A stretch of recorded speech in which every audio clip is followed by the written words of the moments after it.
Lula quer ressuscitar o cadáver do imposto sindical, mesmo que o trabalhador seja enterrado junto nesse processo.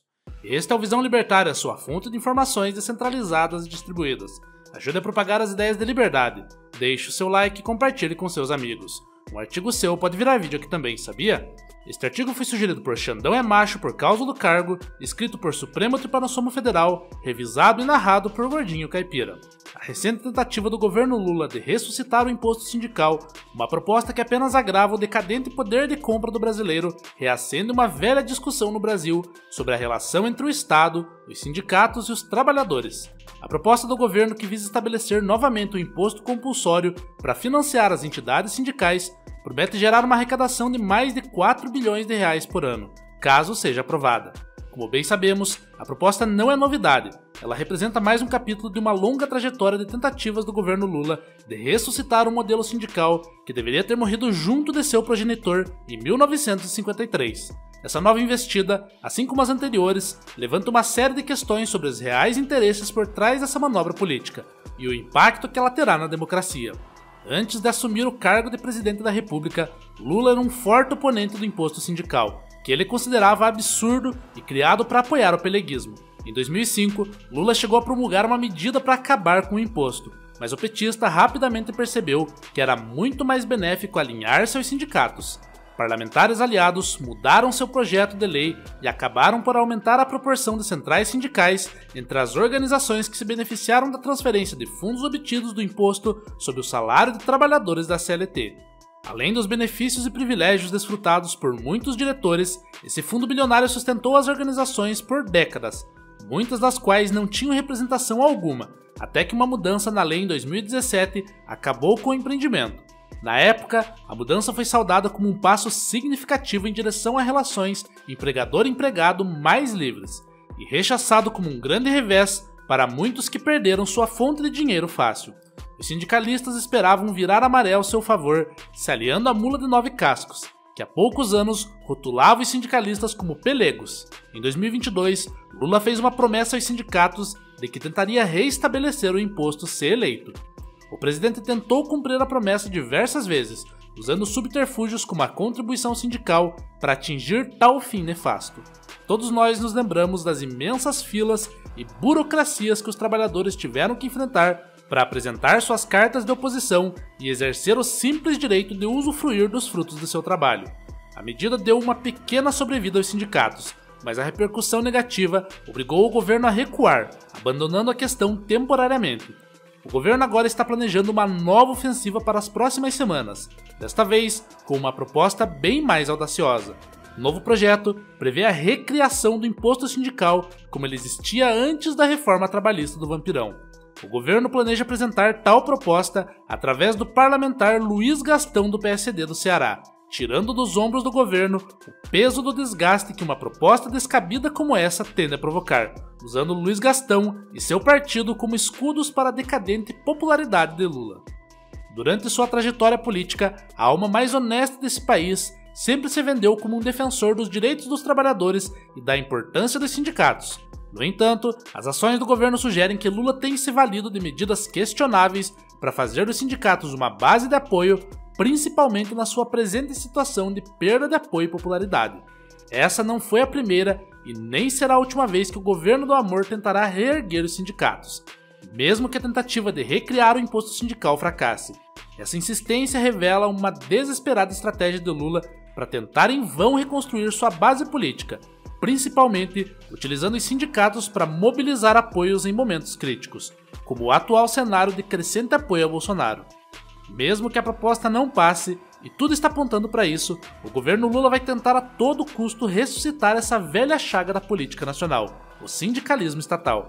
A história do sindicalismo no Brasil, marcada por uma forte intervenção estatal, nos ensina muito sobre os desafios que o casamento entre governo e sindicatos gera para o país. Desde o governo de Getúlio Vargas, nosso fascista tupiniquim, os sindicatos brasileiros passaram a ser controlados por políticos estatais que visavam, entre outras coisas, garantir a lealdade dos trabalhadores ao Estado. A chicotada no lombo do trabalhador, chamada carinhosamente de CLT, foi criada nessa época, formalizando o modelo sindical corporativista baseado na unicidade sindical e na dependência do Estado, Com o advento da CLT, os sindicatos passaram a ser intermediários entre o trabalhador e o governo, mas sempre sob forte controle estatal, o que dificultou a verdadeira autonomia das entidades sindicais. Em 1940, o governo Vargas instituiu o imposto sindical, que obrigava os trabalhadores a descontarem um dia do seu salário para financiar as entidades. Esse imposto tornou-se uma ferramenta importante para garantir o funcionamento dos sindicatos, que por sua vez passaram a ser mais dependentes do Estado e de suas políticas. A medida também gerou uma enorme resistência entre os trabalhadores, que passavam a ver os sindicatos não como representantes de seus interesses, mas como estruturas burocráticas e distantes de suas reais necessidades. Só após a reforma trabalhista de 2017, com a mudança na legislação, é que a contribuição sindical se tornou opcional. Essa alteração foi uma tentativa de aproximar os sindicatos dos trabalhadores e tornar suas atividades mais transparentes, com a dependência do Estado diminuindo substancialmente. Mas mesmo com a reforma, os sindicatos ainda enfrentam sérias dificuldades financeiras, uma vez que muitos trabalhadores insatisfeitos com a falta de representatividade simplesmente optam por não pagar a contribuição. Essa nova tentativa de implantação do imposto sindical, agora através da contribuição, trouxe uma pequena sobrevida aos sindicatos, permitindo-lhes recuperar parte das receitas perdidas desde a reforma de 2017. Contudo, essa medida ainda não foi suficiente para que os sindicatos recuperassem a força política que perderam ao longo dos anos.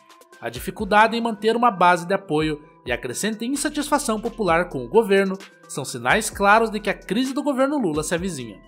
Lula acha que os sindicatos são a única maneira que o PT ainda tem para convocar manifestações com um número razoável de participantes, e a pressa em reconquistar essa habilidade foi intensificada pelas recentes manifestações pró-Bolsonaro. As manifestações do dia 16 de março de 2025, que inicialmente teriam como foco o impeachment de Lula, acabaram sendo redirecionadas para a questão da anistia dos presos do 8 de janeiro, mobilizando um grande número de pessoas, tanto nas ruas quanto nas plataformas digitais. O governo Lula, já fragilizado pela perda de popularidade, se viu diante de um movimento de grande expressão, capaz de desafiar sua autoridade, mesmo que a esquerda tentasse minimizar a importância do evento. Com mais de 1,3 milhão de pessoas, se somarmos as manifestações presenciais e online, ficou claro que Bolsonaro ainda possui um apoio maciço, algo que incomodou profundamente o governo e a esquerda em geral.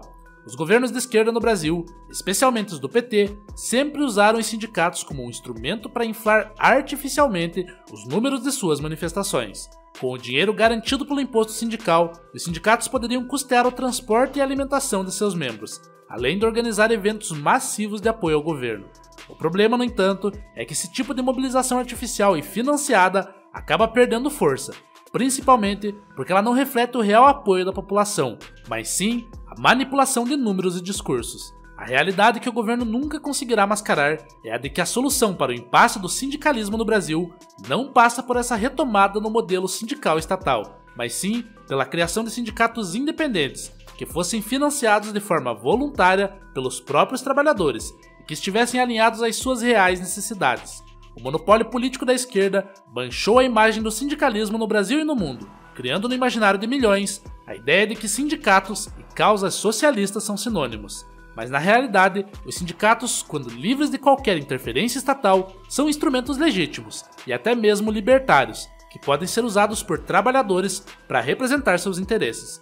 Já os sindicatos estatais, com sua dependência do financiamento compulsório, se provaram ineficazes, manipulados politicamente e distantes dos interesses reais dos trabalhadores. Os sindicatos devem ser autônomos e menos burocráticos para representar organicamente a classe trabalhadora e efetivamente defender seus interesses. Comparado à média global, que gira em torno de 100 sindicatos por país, o Brasil se destaca com mais de 17 mil sindicatos, tornando-se a nação com mais sindicatos no mundo. Essa quantidade exagerada de sindicatos reflete uma realidade artificial que mais serve como um cabide de emprego do que uma representação efetiva dos trabalhadores. A grande maioria dos trabalhadores brasileiros não se identifica com os sindicatos estatais, que em vez de defender seus interesses, funcionam apenas como instrumentos políticos nas mãos de governos da esquerda. A transformação do sindicalismo brasileiro dependerá da criação de um novo modelo, mais livre e verdadeiramente representativo. Uma reforma completa da estrutura sindical se faz necessária à luz de mais um conflito contra o governo Lula e seus planos de taxar ainda mais os brasileiros. Lula não vai conseguir o seu tão desejado retorno ao passado. Mas sem uma reforma que elimine o Estado de sua estrutura sindical, seremos sempre reféns de pelegos caso outro esquerdista assuma a cadeira presidencial. Para nossa sorte, os dias da esquerda no poder estão contados e sem chances de prorrogação, já que uma vitória da direita em 2026 é quase certa. Estamos diante de uma janela de oportunidade sem precedentes na história do Brasil, onde a direita vislumbra a possibilidade real de assumir o poder por décadas, assim como os petistas dominaram a política nacional nos anos 2000.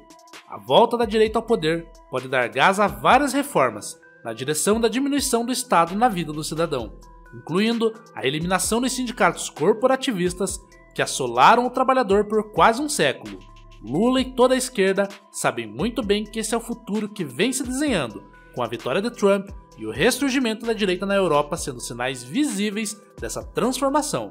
A tentativa de reerguer os sindicatos é mais um ato desesperado de autopreservação da esquerda, em um mundo que está lentamente a enterrando no fundo do poço da irrelevância. Obrigado pela audiência, este é um canal colaborativo, participe você também. Cadastre-se agora mesmo no nosso site visãolibertaria.com e envie os seus artigos por lá. Os colaboradores recebem recompensas em Bitcoin. Inscreva-se no canal e clique no botão da campainha para ser avisado de novos vídeos. Até a próxima!